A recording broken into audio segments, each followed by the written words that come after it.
Olá, boa noite a todos. Vamos iniciar agora a primeira live da maratona Ené à Luz, né? Vejam só. Estou muito feliz, né? Uma data a se comemorar. A gente vai aguardar alguns instantes enquanto entram algumas pessoas, né? Boa noite a todos que estão entrando, né? É um prazer imenso estar aqui. Muitas pessoas de vários estados aqui do Brasil confirmaram a sua participação, né? Então vamos aguardar para que todos vocês cheguem, peguem suas cadeiras, se acomodem para estar aqui conosco, sejam muito bem-vindos. E aos que estão entrando, eu aguardo uma confirmação a respeito da imagem, né? Se a imagem está boa, se o som também está bom e se for necessário a gente realizar algum ajuste. Aguardo aqui o feedback de todos.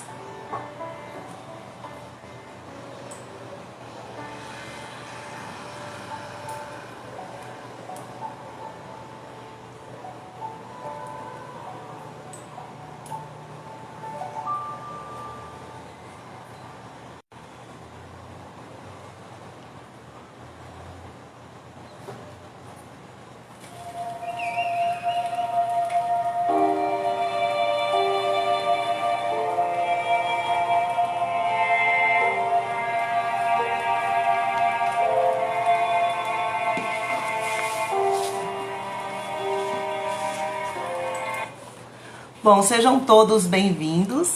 Vamos iniciar agora, né? Damos início à Maratona Ené à Luz, em que vamos ter a realização de 20 lives que serão realizadas às segundas e quartas, às 20 horas, pelo Instagram da Carolina Borges, que é esse aqui que vos fala. Para quem não me conhece, eu sou Carolina Borges, sou facilitadora de Eneagrama, formada pelo Instituto Eneagrama Shalom, meu querido Padre Domingos Cunha, né, e também formada por Urânio Paz, né, pela técnica do EPTP, com algumas formações também, outros cursos. Sou professora de pós-graduação na área de neurociência, na área de gestão de pessoas, na área de habilidades socioemocionais. Sou também consultora comportamental e analítica. Sou coach executiva e trabalho com desenvolvimento humano, né? Tenho aqui inclusive alguns dos meus alunos e mentorados presentes. Sejam todos muito bem-vindos. E para quem não conhece, né, esse projeto que está dando início hoje com chave de ouro, né, com o meu querido colega André Prudente, que já está entrando, certo? Ele significa o quê? Foi um anseio, né, uma inquietação interna, como uma forma de trazer um conteúdo relevante às pessoas que estão aí em confinamento, que estão aí em casa, né, cumprindo a sua quarentena. A gente tem percebido muitas pessoas, né, apresentando crises de ansiedade, tristeza, insatisfação. Então essa live, essa maratona de lives vem com o intuito de colaborar, de trazer um conteúdo relevante, com profissionais de renome aqui do Brasil inteiro, para que você possa, né, talvez, né, pensar um pouco fora da caixa, né, trazer um conteúdo diferenciado e quem sabe, se fizer sentido também, sentir-se um pouco melhor, mais tranquilo e mais suave. Então hoje é a primeira das 20 lives que nós teremos, mas nós já temos praticamente toda a programação fechada. Muitas surpresas vão vir, né? A gente vai lançar conforme for realizando as lives. Quarta-feira teremos, né, a participação do Evaldo Costa, que é o presidente do Instituto Labirinto do Estado do Ceará, que é referência regional, falando sobre a tipologia junguiana e o eneagrama, né? E hoje, né, nós teremos a participação do André Prudente, trazendo o tema o Eneagrama e a resolução de conflitos, né? Que será voltado tanto para a relação pais e filhos, né, como também para relações familiares e outras relações em geral, certo? Para quem não conhece o André, né, eu acho que praticamente a maioria das pessoas que estão presentes o conhecem, mas o André, ele é um profissional que tem se tornado referência, né? André, solicita aqui o convite para participar, né? Você pode solicitar o convite, tá? Enquanto isso, né, eu queria ler para quem não conhece que André Prudente é um adulto com a alma de criança, que adora se reinventar para ser feliz. É psicólogo de formação, mas educador de coração. Tem como propósito de vida ajudar a construir uma educação e um modo de vida sustentável que favoreça a plena expressão do ser. É marido, pai e especialista em psicoterapia infantil. Atualmente, atua como professor de Eneagrama. Como professor de Eneagrama e consultor em cuidado integral com a infância para pais, mães, profissionais da infância, educadores e escolas.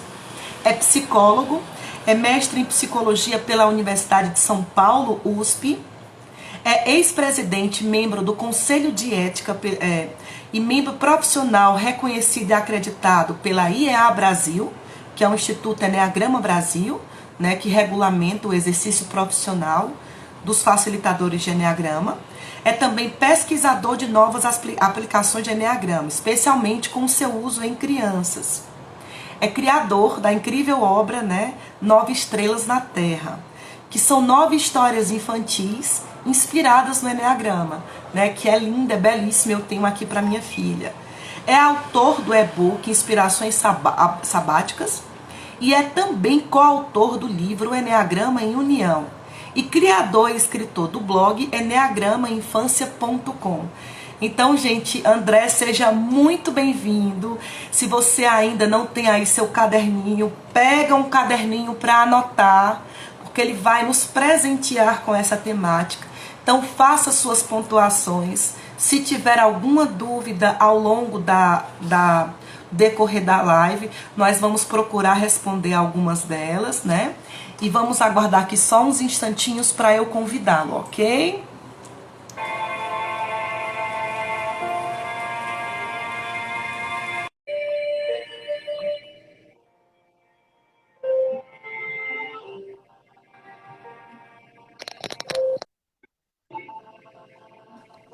Olá! Oi, Carol. Tudo bem, André? Boa noite. Boa noite, é um prazer estar aqui. Estava acompanhando já aqui você explicando o projeto. Que bom, estou pronto, estou à disposição. Então, a palavra é sua. Pode começar. Tá bom. Bom, pessoal, eu quero começar, né, contando uma história que ela ilustra muito do que eu acredito que é um caminho para a gente lidar com conflitos, né? Conflito faz parte da vida, como todo mundo sabe. E especialmente nesse momento que estamos vivendo, todos, mundialmente, né, no nosso país, a gente, vamos dizer assim, que os conflitos estão aflorando de maneira mais aguda, porque muitos sentimentos que às vezes a gente estava conseguindo segurar, nessa hora não está dando para segurar, né? Muitos medos, muitas inquietações, muitas tristezas, e tem horas que a gente acaba agindo de uma maneira que não é o que a gente queria fazer de verdade, mas acaba fazendo, né? Então, quando a Carol me convidou para poder participar desse projeto e abrir esse projeto hoje, eu senti que esse tema do Enneagrama e resolução de conflitos.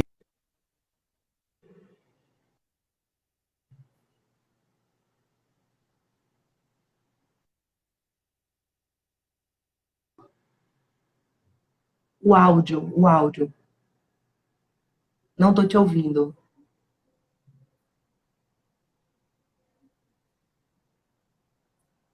Gente, vocês estão ouvindo o André?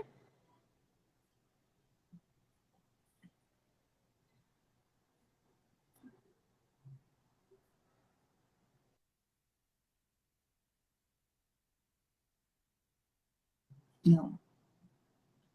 Tá sem áudio, você tá sem áudio. Você tá sem áudio.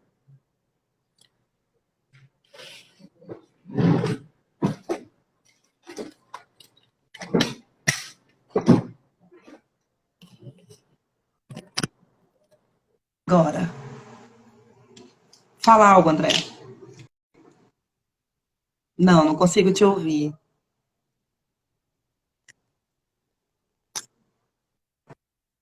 Áudio.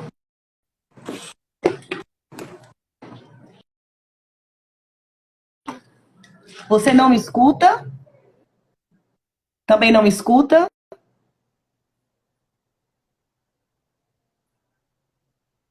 As pessoas que estão ouvindo a live estão me ouvindo? André, você está sem áudio. Então, eu vou ver se eu consigo. Eu vou te tirar e vou te trazer de novo para a live, tá certo? Gente, vamos aguardar aqui só um pouquinho, vai dar certo, viu?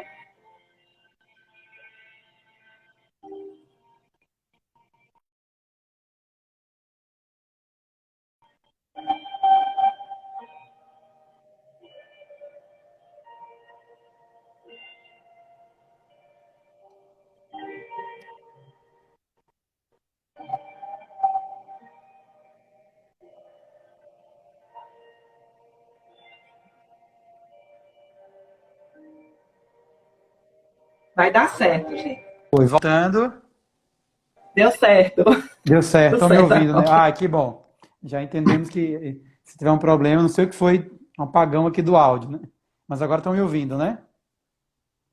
Pronto, Então, que sim, bom. vamos nós. Que ótimo. Então vamos continuar. Isso faz parte, né? Falando aqui de pandemia, né? Aconteceu aí um bug. Coisas do Instagram também. É, bom, mas faz parte. Então, vou Tá. falar sobre esse tema, Enneagrama e resolução de conflitos. Vou trazer a minha visão sobre isso. E eu queria começar contando uma história, que é uma história do Japão, uma história samurai. Conta que, numa certa região do Japão, vivia um velho samurai com seus discípulos. E esse samurai, ele foi convidado para um desafio por um jovem samurai que estava rodando o Japão, desafiando todos os samurais que tinham e estava derrotando todos, de uma maneira muito cruel. E quando ele foi desafiado, os seus discípulos disseram: Não, mestre, você não pode fazer isso, você já está numa certa idade, ele vai trucidar você, a gente não quer que isso aconteça. Tentaram dissuadi-lo e convencê-lo de tudo que é jeito, mas o mestre disse: Não se preocupe, eu vou participar, fui convocado, vou aceitar. E quando chegou lá o dia do desafio, estavam todos lá, os santos samurais, os discípulos, o povo foi lá para assistir. E, de repente, quando foi dada autorização para começar o duelo, o jovem samurai que desafiou começou a ofender de tudo que é jeito a honra do velho samurai, apelando para a família, para tudo que pudesse, ele começou a fazer.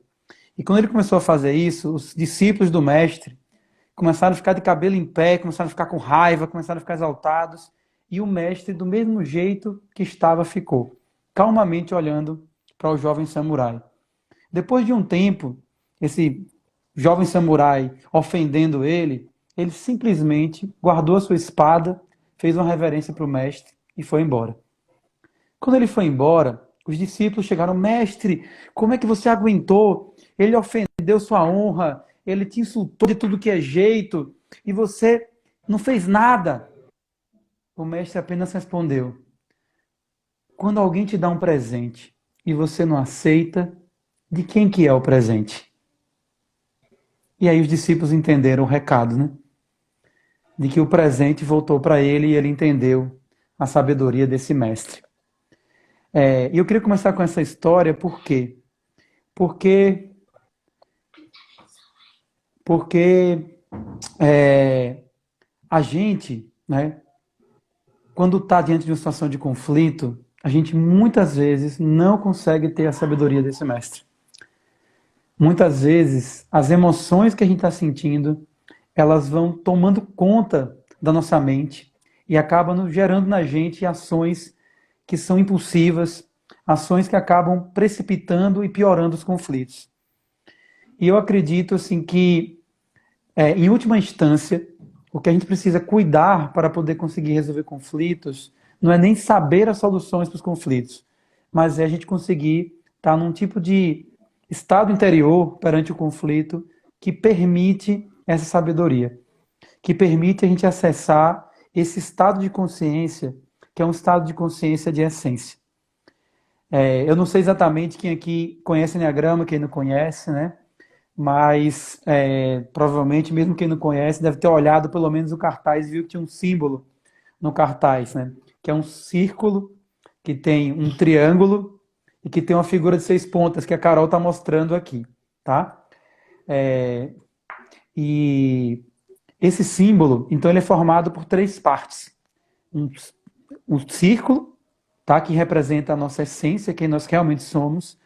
Um triângulo e uma hexágono figura de 6 pontas. A hexágono com o triângulo, juntos, formam uma estrela de 9 pontas, que é o que dá nome ao Enneagrama, 9 grama, pontos, pontos, diagrama de 9 pontas, que faz referência em forças principais, 9 maneiras de se expressar no mundo principais. Então a gente tem 4 camadas aí de conhecimentos dentro do Enneagrama. Os conhecimentos que vêm do círculo, os conhecimentos que vêm do triângulo, os que vêm da hexágono e os conhecimentos que vêm do Enneagrama completo, com a estrela de 9 pontas.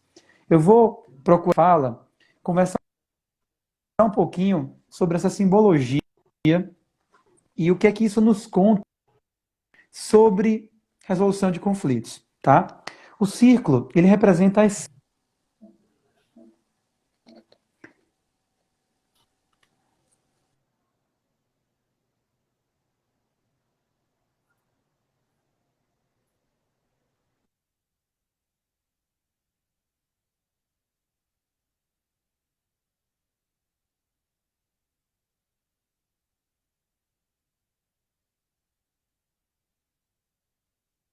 André, fala alguma coisa, André. O áudio falhou de novo. Eu tenho a impressão, será que a internet não está...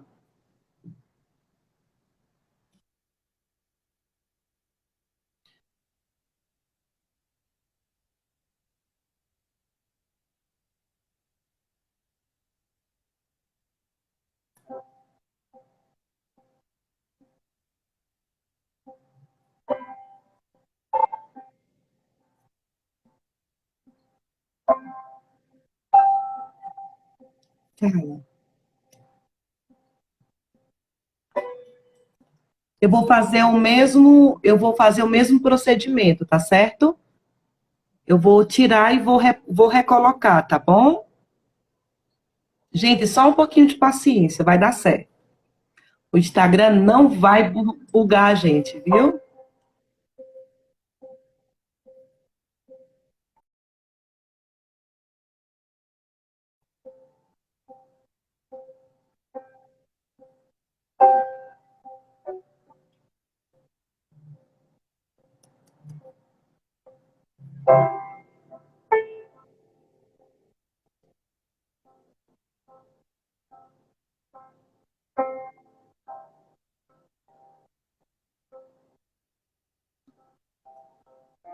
Vai dar certo. Eu preciso que vocês coloquem corações, corações, corações, para aumentar aí. E agora? Pronto. Voltou? Pronto. Tá ótimo. Eu Esse mudei de conflito lugar. aí não vai nos chatear, André. Eu acho que não vai atrapalhar, agora não vai acontecer não. É que hoje tá, eu acho que a internet está um pouco mais instável e eu vim para um lugar que eu achei que a qualidade é melhor, que eu estou do lado do roteador mesmo, tá? Gente, algumas pessoas estão sugerindo, né, Acho que que agora se porventura tiver mais uma incidência, eu fecho a live e reabro. Viu? A gente tá aqui, mas vai dar certo. estranho, estranho porque ele não está simplesmente cortando o sinal, ele está de repente gerando um apagão, né? E funcionar, né?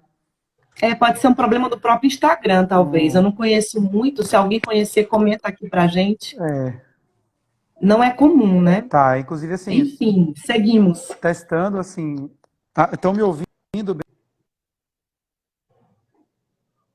agora? Como é que tá? O pessoal tá Gente, dando ok aí? Tá eu preciso ouvindo? de Só para feedback, testar, para a gente né? estar Vocês feito. estão ouvindo o André? Coloquem aqui Só um nos feedback. comentários. Estão ouvindo bem agora? Tá? Gente, nós Ok? estamos com uma eu acredito, eu estou te ouvindo, né? Vamos trabalhar sobre os Tá. conflitos, né? E o Enneagrama, né? Como resolver os conflitos à luz do Enneagrama. E nós temos a pretensão, sim, de salvar essa live e deixar disponível depois no YouTube, certo? Mas a gente precisa da Tá. colaboração do Instagram, né? Porque não estamos conseguindo, mas agora vai dar certo. André, a palavra é E agora, sua. tá melhor? Tá melhor agora? Eu acredito que sim, para mim está bem. Pronto. Algumas pessoas falam que ainda está falhando um pouco. Cortando um pouco, agora sim, estão dando retorno. Eu tirei o fone de ouvido, normalmente eu falo com fone, sempre tá bom, mas vamos tentar sem fone de ouvido. Tá ok agora, ó. Então, eu parei falando, né, então, do círculo do Enneagrama, que representa a nossa essência, tá? E o que é a nossa essência? A nossa essência é a ideia de que... Agora eu estava falando. Tá, eu acho que tem muita gente que está baixo, tem muita gente que está melhor, agora estou Ó, ouvindo bem estou os ouvindo bem os dois. dois, melhorou, tá ótimo. Ok, Pronto. a Adriana, ótimo, Pronto, então ótimo, beleza. Vou melhorou. seguir assim então sem fone de ouvido, tá? Bom, então é isso, eu estava falando do círculo do Enneagrama, que representa a nossa essência, tá? E, e para mim, como eu falo de essência, eu estou falando daquilo que se tirar deixa de ser, daquilo que é o primordial, é o fundamento da nossa vida. Então o círculo traz a ideia de que na essência a gente tem um todo amplo, vasto, infinito, com infinitas possibilidades de manifestação, tá? E o que significa isso quando a gente pensa em conflito?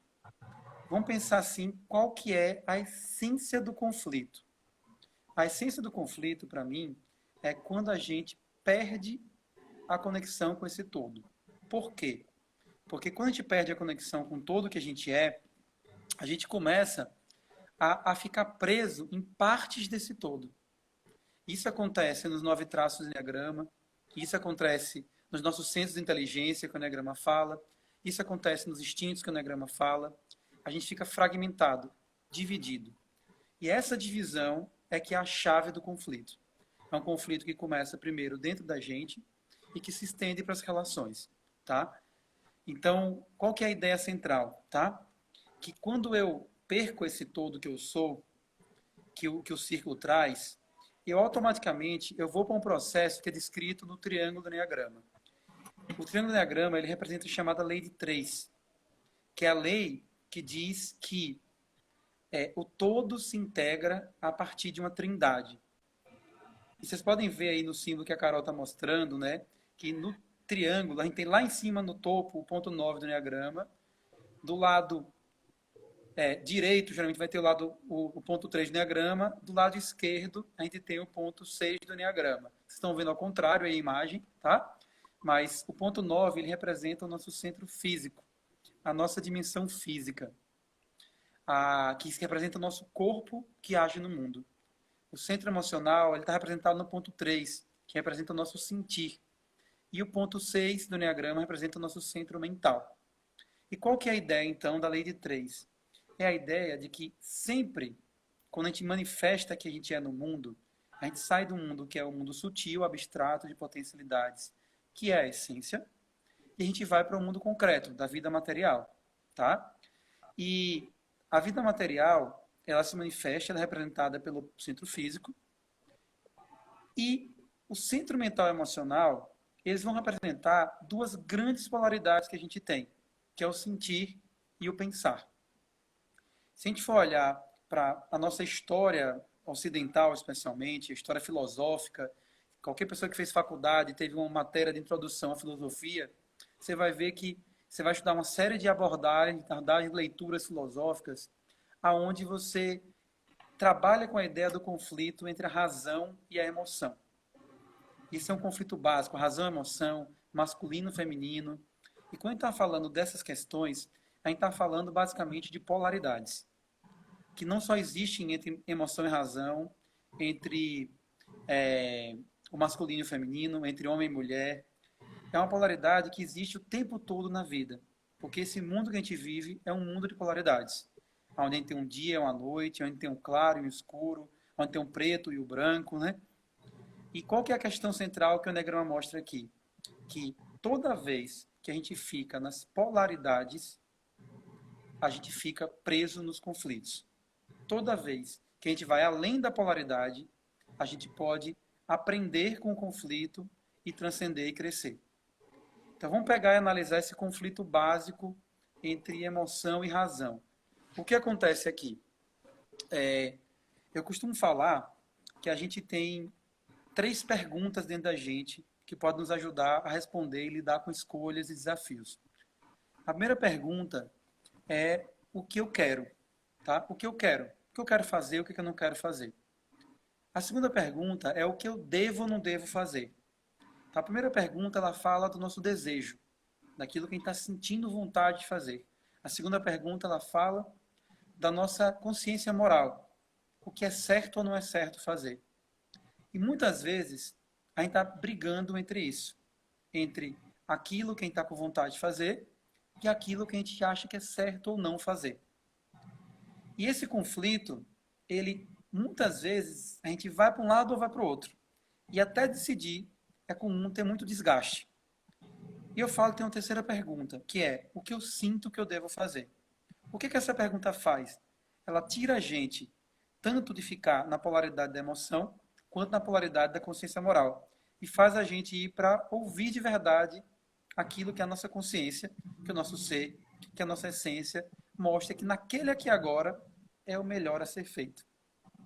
Então, quando a gente fica preso na polaridade emoção e razão, é como se a gente ficasse preso nessas duas vozes, sabe?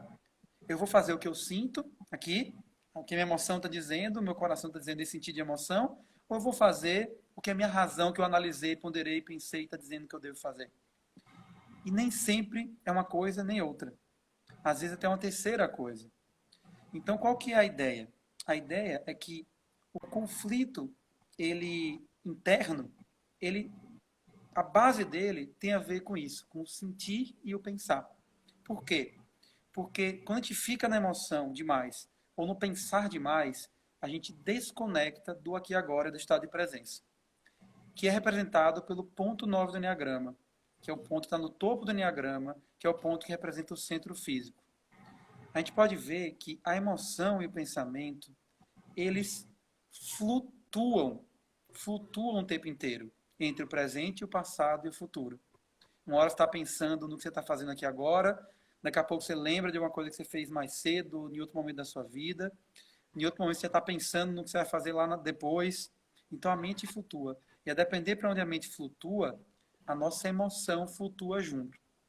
A gente vai sentir coisas diferentes, e esse sentir, ele vai mover na gente quereres e ações diferentes. E o que é que eu tenho que fazer para poder eu sair desse conflito interno? Entre ficar no que eu estou pensando e no que eu estou sentindo, e nessa flutuação nesses 3 tempos que a gente tem, do passado, presente e futuro. É eu estar no aqui e agora. E por que estar no aqui e agora? Porque no aqui e agora é o único lugar onde eu posso olhar para as necessidades. Aquilo que realmente é preciso. Sempre que eu fico preso no passado ou no futuro, eu entro no processo de ansiedade. Por quê? Porque o passado já passou, não tenho o que fazer, e o futuro ainda não chegou. Então, claro que é importante olhar para o passado para eu entender o que aconteceu comigo, né, e para não ficar repetindo padrões. E claro que é importante olhar para o futuro para eu entender para onde é que eu quero caminhar, onde é que eu quero chegar. Mas, ao mesmo tempo, é no aqui e agora que eu tenho que olhar para entender o que verdadeiramente eu tenho de necessidade. E por que o ponto 9 do Enneagrama representa, então, a chamada energia reconciliadora, que reconcilia a polaridade do sentir e do pensar? E por que o Enneagrama fala da lei de 3, que sempre tem uma força ativa, uma força receptiva e uma força que reconcilia essas duas forças e sair da polaridade? Porque o corpo é a única parte nossa que está o tempo inteiro no presente. O pensamento e a emoção podem ir para o passado e futuro, mas você não leva um braço para o passado nem para o futuro, uma perna para o passado e para o futuro. Não é à toa que as abordagens terapêuticas que estão se difundindo cada vez mais nesse século XXI são abordagens que trabalham com o corpo e com energia corporal, como constelações familiares, experiência somática, que é uma terapia que trabalha trauma, sabe? Muitas abordagens trabalham com o corpo. Porque quando eu paro e me conecto com o meu corpo, e me conecto com os sentidos que esse corpo tem, com as sensações que esse corpo traz, eu consigo perceber com mais clareza o que está além da emoção flutuante e do pensamento acelerado que a gente tem. Então esse é o primeiro passo do ponto de vista mais interno. É quando eu consigo sair dessa flutuação e ir para aqui agora. Por que ir para aqui agora? Porque... Pode falar, Carol. É importante pontuar que tem alguns centros de inteligência e alguns eneatipos, alguns vivem mais no passado, alguns vivem o presente, mas não de forma plena, né? E alguns são reativos, eles reagem com relação ao presente, eles não aceitam, né? Que talvez alguns dos físicos, e alguns vivem muito no futuro, né? Sim. Na ansiedade, no que não vai dar certo. Então, às vezes, você saber o seu eneatipo e o centro, ele lhe dá uma orientação, né? Eu preciso, né? O que eu preciso? Sair do passado, né? Sair do presente, aceitar sair do futuro, aceitar o presente como ele é e não ficar reagindo. Sim. Né? Então, assim, essa diferença também da própria tipologia, da própria personalidade. Com certeza a personalidade influencia bastante, né, em tudo isso, influencia também no modo como a gente lida com conflitos. E justamente assim, eu estou falando essa base porque eu acredito que a gente tem as especificidades, né, de cada padrão de funcionamento e a gente tem um processo mais geral. Né? E como parte desse processo geral, uma coisa que acontece, né, quando eu falo aqui do sentido, pensar, do agir, do corpo, da mente, do coração, é que o conflito ele é algo que faz parte da natureza da vida, porque ele faz parte do processo de evolução. A gente não teria como evoluir se não tivesse conflito. Por quê? Porque o que vai acontecer no nosso processo evolutivo? Sempre a gente pode usar a metáfora da respiração. Como é que funciona a respiração? A gente tem 4 partes. Eu inspiro, eu retenho um pouco esse ar dentro de mim, e ele vai nutrir o meu corpo e todas as funções que ele precisa. Depois eu solto esse ar para ser renovado.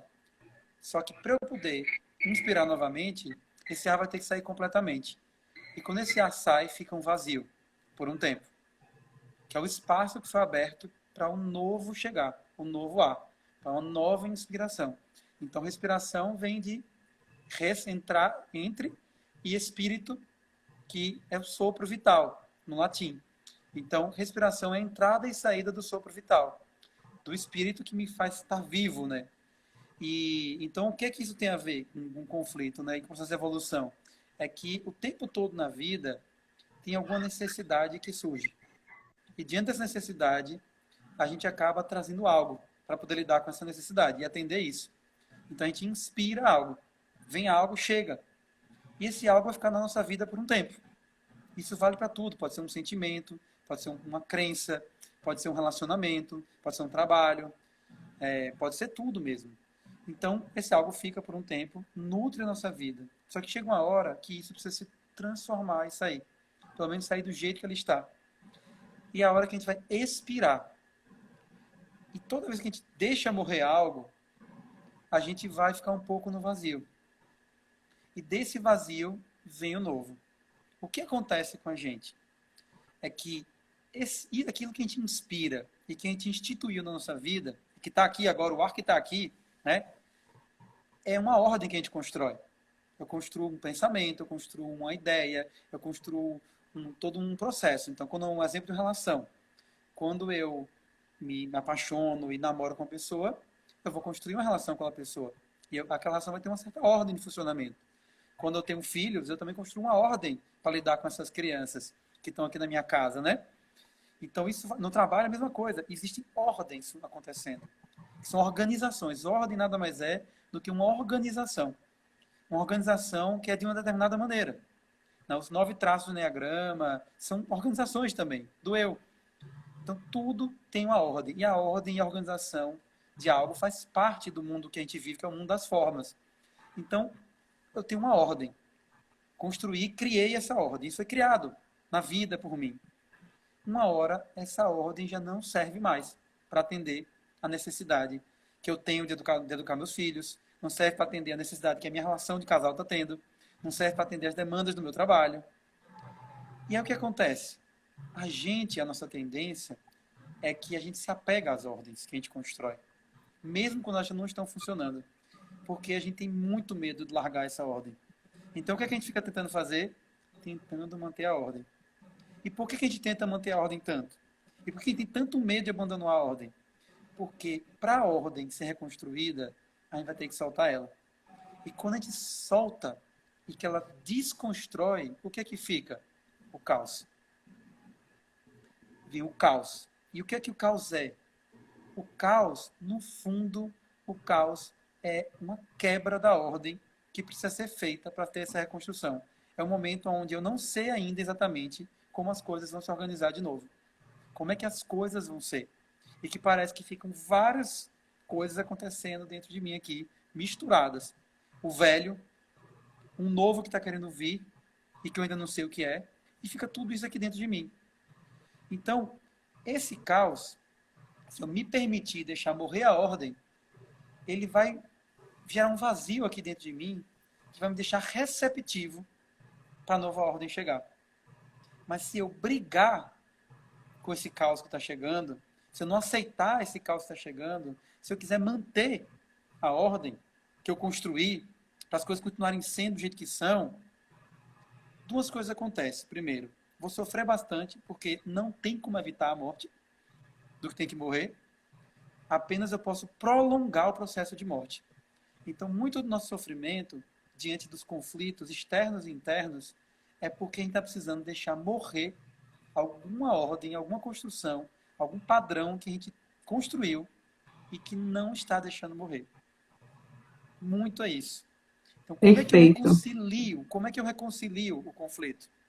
Não é quando eu deixo de ter conflito simplesmente. É quando eu consigo me abrir para poder entender que organização, que padrão, ou seja, em outras palavras, que estratégia que o meu eu, a minha mente, a minha relação, o meu processo de educação está usando e que não funciona mais e que eu preciso deixar morrer.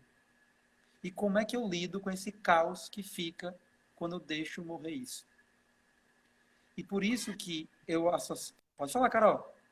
André, eu ia perguntar a você, né, pela sua caminhada, para essas pessoas que estão percebendo no seu momento de vida pessoal, né, que estão enfrentando esse caos além do caos da situação, né, que dicas elas podem fazer para poder ter essa capacidade de enfrentamento, né, quais são dicas pessoais, além da respiração que você pontuou? Pronto. Então, tem dicas pessoais muito bacanas para lidar com isso, certo? A primeira delas, né, é a gente olhar que o tempo todo tem alguma necessidade em jogo. O tempo todo tem alguma necessidade em jogo. Então, o conflito ele acontece entre as pessoas porque existem necessidades diferentes precisando ser atendidas. Quando as necessidades são iguais, o conflito geralmente é bem menor. Por quê? Porque necessidades iguais, às vezes você tem estratégias diferentes para atender a necessidade, mas vai atender a necessidade, porque é igual. Agora, quando as necessidades são diferentes, e que cada uma, além de ter necessidade diferente, tem estratégias diferentes para atender as necessidades, aí é que tem conflito. Por quê? Porque fica cada um querendo atender a sua necessidade do seu jeito. Então, qual a primeira grande dica? Observa se é um conflito interno, qual é a necessidade que eu estou sentindo agora e que eu não estou respeitando. Tá? Segunda coisa, se é um conflito com outra pessoa que está se repetindo, por exemplo, observa qual é a necessidade dessa outra pessoa que eu talvez não esteja ouvindo. Eu estou prestando atenção em como ela fala, talvez de uma maneira inadequada, estou prestando atenção no que ela faz, talvez algo que não está sendo legal, mas eu não estou olhando por trás desse comportamento, por trás dessa reação, o que é que ela está tentando me comunicar? Que necessidade ela está tentando atender, brigando aqui comigo, discutindo comigo e ficando nessa confusão, nesse caos? Se existe caos, é porque tem necessidades que não estão sendo atendidas. Então, a primeira grande dica é: quais são as necessidades que estão em jogo naquele conflito? Como é que eu estou distorcendo o atendimento da necessidade, usando uma estratégia inadequada, olhando para o lugar errado? Então, eu vou olhar o que é real. Vou perguntar qual é a necessidade verdadeira que eu tenho aqui. Qual a necessidade verdadeira que o outro tem. Porque para resolver um conflito comigo mesmo, eu tenho que ser verdadeiro comigo mesmo. E para resolver um conflito com o outro, além de ser verdadeiro comigo mesmo, de assumir a minha necessidade, eu tenho também entender e respeitar o que o outro está tendo de necessidade. Porque para resolver o conflito, a gente tem que encontrar uma estratégia que atenda às necessidades de maneira sistêmica. Ou seja, que as várias necessidades possam ser atendidas. Em casal, isso é batata, sabe? Por que a maior parte dos casais que se gostam, sempre depois fazem as pazes? Porque o processo até fazer as pazes é o processo onde o orgulho, o ego, tudo isso impede você de validar a necessidade do outro. Por que você faz isso? Que é outro ponto, outra dica. Porque você está com medo de que se você ceder para a necessidade do outro, a sua necessidade não vai ser atendida. Entende? Então, qual é a outra dica além de entender a necessidade? Olha qual é o medo que você está tendo. Por que eu estou com medo? Uma pessoa pontuar aqui, né? Necessidades não atendidas, né? Comunicação não violenta, talvez. Com certeza, a comunicação não violenta é um grande caminho para poder resolver conflitos. Por isso, porque a gente vai ouvir necessidades. Só que não é só ouvir necessidades, eu tenho que ouvir os medos. Do que eu estou com medo? Do que o outro está com medo? Porque se eu olho o medo, eu entendo que toda reatividade em conflitos não é pelo conflito em si, é pelo medo de alguma necessidade não ser atendida. Você vê,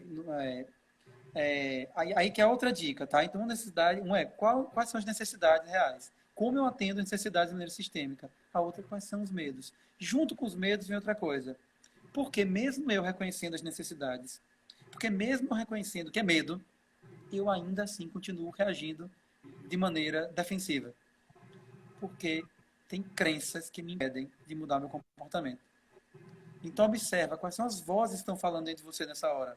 Não, eu não posso ir lá e falar com ela. Porque se eu falar com ela agora, ela vai achar que eu não me respeito. Sabe? Cada um vai ter alguma voz que vai estar sustentando esse comportamento de conflito. Então, tem que olhar para as crenças para entender o que é uma crença limitante. E o que é uma crença limitante? Não é uma crença que ela nunca foi verdadeira, necessariamente. É uma crença que, naquele contexto, naquela situação, ela não é verdadeira, não é adequada. Ela me provoca limitações de olhar, ela me provoca limitações de ações. E eu tenho que tentar substituir essas crenças limitantes por crenças expansivas, que são crenças que abrem possibilidade. Tá, e se eu fosse lá falar com ela? E se ela pensar que eu não me respeito, né? É isso mesmo que eu sinto? Não, minha necessidade é de falar o que eu estou sentindo de verdade. Então, toda vez que a gente respeita a necessidade, vai além do medo e adota a estratégia que, no fundo, a gente sente que deve fazer, por isso aquela terceira pergunta, o que eu sinto que eu devo fazer, é para poder eu entender. São duas perguntas, o que eu sinto que é verdadeiro, que me leva para a necessidade, e o que eu sinto que eu devo fazer, que me leva para a estratégia que eu tenho que lidar. E aí, falando em estratégia, uma dica prática geralmente, a gente reage a conflitos de 3 maneiras, tá? Esse é um conhecimento que ele é interligado com o Enneagrama. Cada 3 traços do Enneagrama tendem mais a reagir de um desses jeitos. Mas, independente do traço do Enneagrama, né, eu acho que vale cada um observar em si como isso acontece. E essas 3 estratégias, elas são baseadas em 3 qualidades do ser, que é o amor, o poder e a paz. A qualidade associada ao amor a estratégia de lidar com conflito, é a aproximação. Então, tem pessoas, e isso acontece especialmente nos traços 1, 2 e 6, são os que mais tendem a essa estratégia, que é o quê? Quando tem um conflito, um choque de interesses, de necessidades, e que a coisa não está se resolvendo, a tendência das pessoas que se aproximam eu vou me aproximar da pessoa e eu vou tentar dialogar, conversar, para a gente se entender e restabelecer o amor. E a gente ficar bem e ficar em paz. Eu estou disposto a ceder o que eu penso, eu estou disposto a te ouvir. O que acontece? Essa estratégia da aproximação é a estratégia que é a base de uma comunicação não violenta, ou como eu chamo de um diálogo transformador. O que eu chamo de diálogo transformador é aquele diálogo onde a escuta e a fala que existe nele permite a gente ampliar as soluções e encontrar uma solução, como eu disse, que atende todas as necessidades, que é o que a comunicação violenta também traz como uma proposta. Só que acontece, muitas vezes o outro não está afim dessa conversa, ou não está em condições dessa conversa. E qual a tendência de quem se aproxima? É você, muitas vezes, se submeter ao outro. Então, quem se aproxima mais, quando distorce, pode falar, Carol. Não, é o traço 1, 2 e 6, não é isso? 1, 2 e 6, exatamente. Perfeito, uma pessoa perguntou. Isso, 1, 2 e 6 são os traços que tendem mais, mas não quer dizer que os outros não usam essa. Na verdade, todos nós transitamos nas 3 estratégias. Mas tem alguma é como se influência essa de fosse a instintos preponderante. aí? Então, os instintos vai mudar um pouco isso. Por isso que a gente não pode dizer que necessariamente é os traços. A depender do instinto, a reação pode mudar um pouco. E por isso que, para mim, o mais importante não é nem tanto assim, 1, 2 e 6 faz isso, ou outro faz aquilo. É a gente entender como isso acontece na gente. Tá? Sim. Por quê? Aí Então, tem o eneagrama orneviano. é um eneagrama, eu diria assim, que é um eneagrama integrativo, onde a gente tem que integrar tudo e olhar tudo na gente. Então, aproximação. A outra estratégia, qual que é? A estratégia da assertividade, que é a estratégia baseada no poder. E o que é o poder? O verbo poder quer dizer eu posso. Eu posso estar falando do meu poder pessoal, da capacidade de eu afirmar que eu sou e aquilo que é importante para mim, o meu querer e a minha necessidade. Então, a estratégia da assertividade, ela é uma estratégia que, quando é que ela é importante para a gente?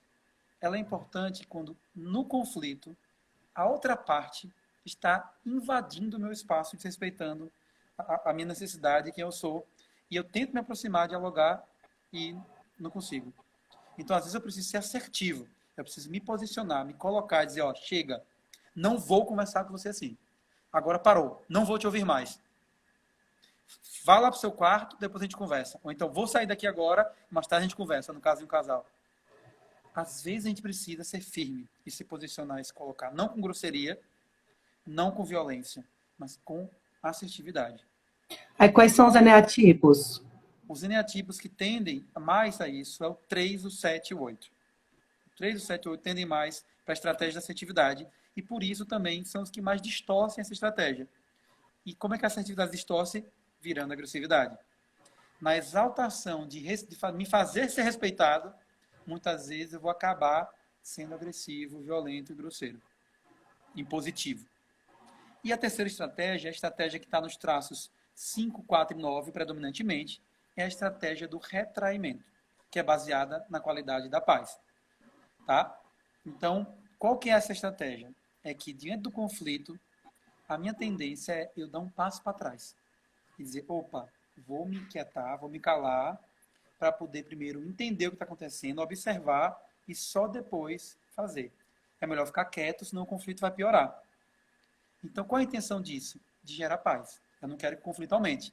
Então, para manter a paz, eu vou abrir mão e me calar. Essa estratégia do retraimento ela é muito importante. E quando é que ela é importante? Quando os ânimos estão exaltados. Quando os ânimos estão exaltados, ninguém consegue conversar direito. Quando seu filho está lá com uma baita de uma raiva, porque o irmão pegou o brinquedo dele, ele bateu no irmão, e você tentando falar com ele, conversar, ele não te escuta. Porque ele está tomado pela emoção. Um casal discutindo por conta de ciúme, muitas vezes está tomado pela emoção. Uma das partes, pelo menos. Então, às vezes, a melhor coisa que a gente faz é dizer, peraí, vamos dar um passo para trás, eu vou me retrair, eu vou me calar, vou me silenciar, vou esperar a poeira baixar, para poder voltar e me aproximar. Só que acontece, muitas vezes quem usa a estratégia do retraimento, como o 9, o 5 e o 4, ele se retrai e lá fica. Espera a coisa passar, quando a poeira baixa, ele volta ao normal. E não tem conversa. E se não tem conversa, o conflito vai se repetir de novo. Entende? Então, ele fica velado, né? Quem usa assertividade, como o 3, o 7 e o 8 predominantemente, às vezes amplia o conflito por ficar brigando demais. Muitas vezes quem é retraído acaba muitas vezes perpetuando o conflito porque não se posiciona, não conversa e se retrai e fica indiferente.